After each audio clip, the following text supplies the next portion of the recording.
Hey guys, thanks for joining me on today's episode. I'm glad to see you again. This is part 2 of building a wagon. If you haven't seen part 1, you can go ahead and click on the link right here to see part 1 and then come back and watch part 2 with me. Okay, if you haven't clicked on part 1, it's going away in 3, 2, 1. Okay, link's gone. In part 1, we went ahead and cleaned up the angle iron, cut everything up and into the size and shapes that we needed it so we can go ahead and get the welding done in this episode. So I'm going to go ahead and get the welder set up and bring you guys back as soon as I'm ready to start welding. Stay with me. I'll show you what I'm up to. Now we have these pieces of metal all cut out to the shape that we need. We're going to go ahead and get this laid out. Now there's a couple of different ways that you're going to be able to go ahead and build this wagon. If you have a welder, using a welder would be your best method that you can use to have a strong permanent bond. Now if you don't have a welder available, you can go ahead and drill these. As you can see, I got a hole right there. You can go ahead and drill a hole through this piece and then run a nut and a bolt through it to join these two pieces together. It won't be as strong as what you would want, however, it will still work. Now as you're getting ready to clamp this, you're going to want to make sure that the measurement from one corner to the opposite corner is equal on both sides. 39 3/4, 39 3/4. So now, because the measurement from opposite corner to opposite corner on both sides are the same, we know that this is perfectly square. We're going to go ahead, get this clamped into place, and then start the welding.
Okay, we are now to the point where we can take our frame for our wagon and put it up here on top of this expanded steel, mark out the expanded steel, and cut this out to put inside the frame. Stay with me. Let me show you what I'm up to.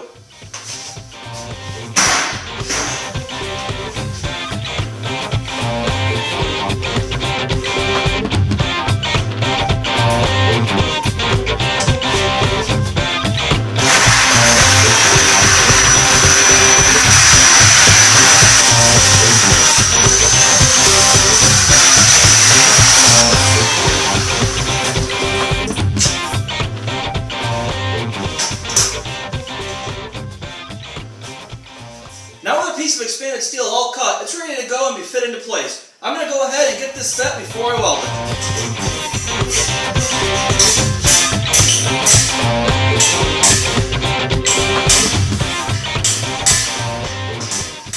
Okay, we got our expanded steel all put into this frame. Now we're going to go ahead and weld it into place.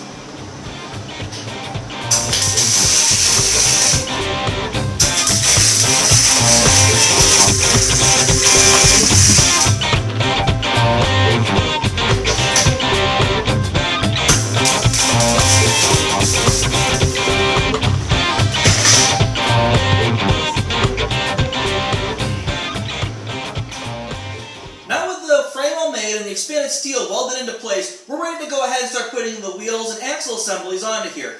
Now, we're going to have to go ahead and put some cross members on here to allow for a spot to attach the cross bracing on these axles. So I've gone ahead and cut some flat iron pieces and got them cut to length and cleaned up and ready to go.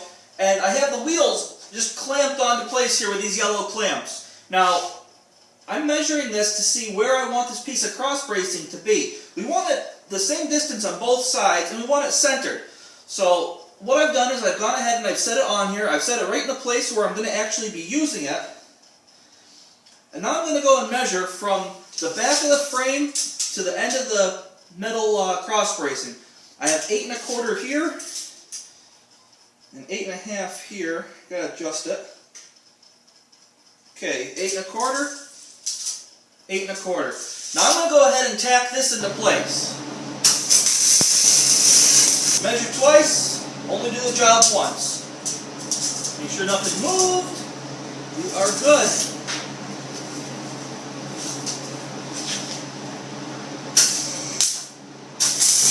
Okay, that cross member is now welded into place. We can go ahead, double check our wheels, and then tack them into place as well.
Make the top rail on this before we put these panels in permanently. So we're going to go ahead and measure this out and see how long our top rails have to be.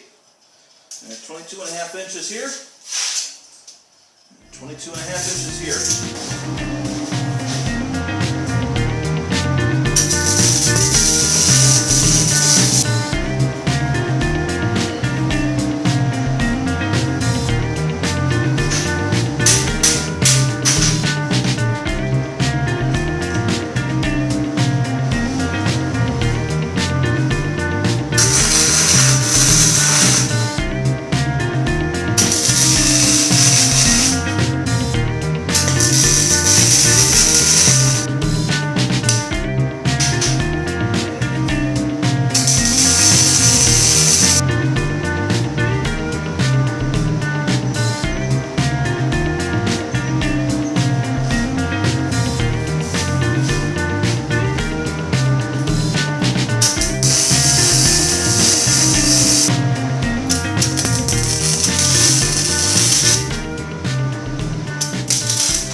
what you see is what we got. I'm getting tired. I want to head in and spend some time with my family. So in the next episode, we're going to be going ahead and grinding down the rough welds on this and putting a nice coat of paint on here so it'll last for a long time into the future. If you guys have been enjoying this video series, go ahead up here and click on the subscribe button for me. By clicking on that subscribe button, you're going to be getting instant access to all of the videos on my YouTube channel. I don't only do metal fabrication like you've seen here, I also do woodworking and gardening and a great many number of other projects. Plus, I have a lot of do-it-yourself type hints and tricks and tips that you can go ahead and use in your everyday life. So go ahead and click on that subscribe button and become a part of my YouTube family. I'm also going to include some links right over in here that you're welcome to go ahead and click on. Click on those links, see if there's something that you like. Guys, thanks for joining me today in the garage. I've had a great time talking with you guys, and I hope to see you soon on my next episode. Until then, bye-bye.